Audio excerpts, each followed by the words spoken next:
10 coaches at this World Cup earned more money than Luis de la Fuente. Ancelotti made 4 times his salary, Tuchel almost 3. Not one of them lifted a trophy.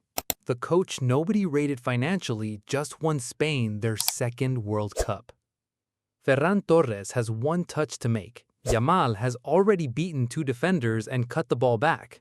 It's the 106th minute of a World Cup final. Argentina are down to 10 men, and Spain are 1 contact away from becoming champions again, 16 years after the first time. Here's the part almost nobody has actually connected yet, and stick with me because it changes how you see everything that follows. In 2017, a recently retired footballer sat in a classroom in Les Rosas, taking his coaching badges. His tactics instructor would go on to win a World Cup. So would his student. On Sunday, they coached against each other for the trophy, and only one of them had taught the other everything he knew. Let's go back to where this actually started, because none of Sunday makes sense without it. December 2022. Spain hires a coach almost nobody outside the federation recognizes. At his first press conference, he says something that sounds like delusion. If anyone in this country knows the present and future of Spanish football, it is me. 2 matches later, Spain loses to Scotland, and it looks like he was wrong about everything. That defeat is still, to this day, the last time Spain have lost a match inside 90 minutes. Stay with me here because every single decision he made next looked insane in the moment. It's only now, after Sunday, that any of it makes sense. If Spain had lost Sunday's final, Luis de la Fuente would be remembered as the coach who cut Sergio Ramos, benched Pedri in a World Cup final, and gambled his country's golden generation on 2 teenagers. Instead, every single one of those decisions is now the reason Spain are world champions. The Ramos call came first, a phone call telling the most decorated defender in Spanish history he wasn't part of the plan. Not out of disrespect, because the message needed to land on everyone else in that dressing room at once. Nobody is bigger than the team.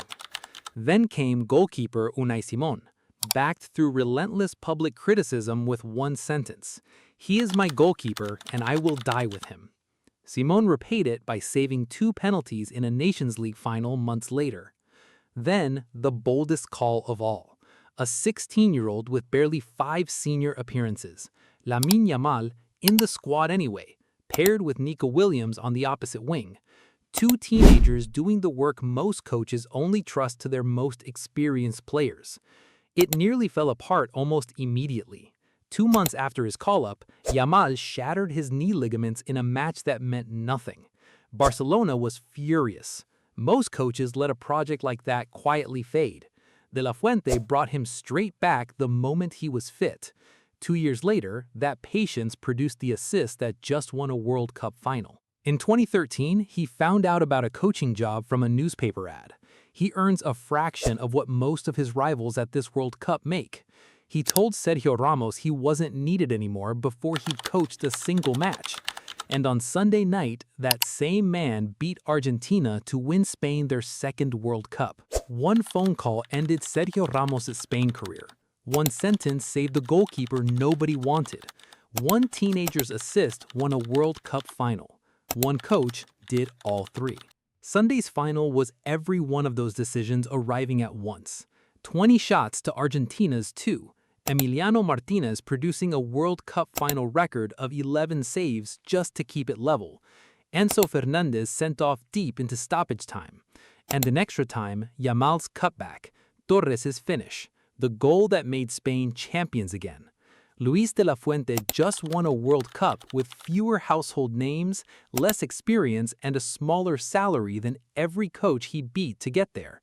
What he built might already be better than the golden generation that won it in 2010. And the man on the other bench, the one he beat, once sat in his classroom taking notes. So tell me in the comments, is this Spain squad now better than the one that won it all in 2010?